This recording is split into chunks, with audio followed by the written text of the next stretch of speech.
اللہم صلی وسلم دائما ابدا علی حبیبک خیر الخلق کلہم۔ صفیہ بنت حیی رضی اللہ عنہ قبیلہ بنو نذیر کے سردار کی بیٹی تھیں۔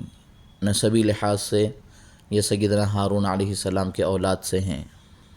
غزوہ خیبر 6 ہجری میں قیدی بن کر مدینہ طیبہ آئی تھیں۔ نبی کریم صلی اللہ علیہ وسلم نے انہیں آزاد کر کے نکاح فرما لیا۔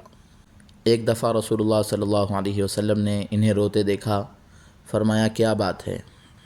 سیدہ نے کہا عائشہ حفصہ رضی اللہ عنہما مجھ کو اکثر چھیڑا کرتی ہیں اور یہ کہتی ہیں کہ تم تو ایک قیدی بن کر مدینہ طیبہ آئی تھیں، رسول اللہ صلی اللہ علیہ وسلم نے تم پر احسان کیا، آزادی دی، اور تم تو یہودی خاندان کی ہو، تم ہماری برابری کیوں کر سکتی ہو؟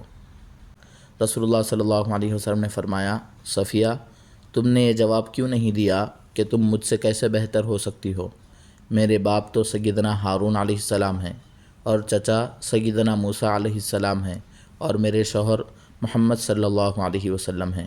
بہرحال آپ صلی اللہ علیہ وسلم نے ان کی تسلی فرما دی اور وہ خوش ہو گئیں۔ رسول اللہ صلی اللہ علیہ وسلم کے مرض الوفات میں ایک دن سب ازواج مطہرات جمع تھیں۔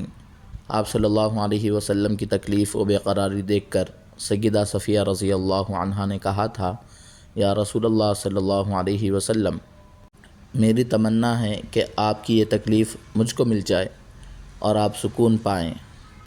دیگر ازواج نے آپس میں ایک دوسرے کی طرف اشارہ کیا۔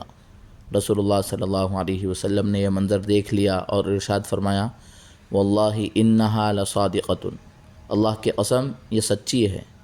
ماہ رمضان المبارک 50 ہجری میں وفات پائی، جنت البقیع میں آسودہ خواب ہوئی رضی اللہ عنہا۔